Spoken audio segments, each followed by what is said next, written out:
If this PC icon is missing from your desktop in Windows 11, try this method. Right-click anywhere in your desktop. From these options, click on Personalize.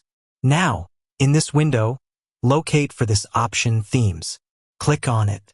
In the next window, move down and locate Desktop Icon Settings. Click on it. Now this window will open. Here, put checkmark in the box towards Computer. Then click Apply and then OK.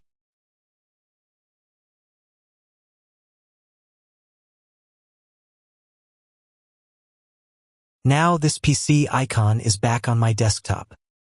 If this method doesn't work with you, then try another fix. Right-click on the blank area in the taskbar. From these two options, click Task Manager. Now, in this window, locate Windows Explorer. To find it, type in the search box, Explorer. Then right-click on Windows Explorer here. From these options, click on Restart. Now check if your problem is fixed. I hope this video will help you. Thank you for watching this video by TechBee. Please let us know your experience by commenting below. Thank you.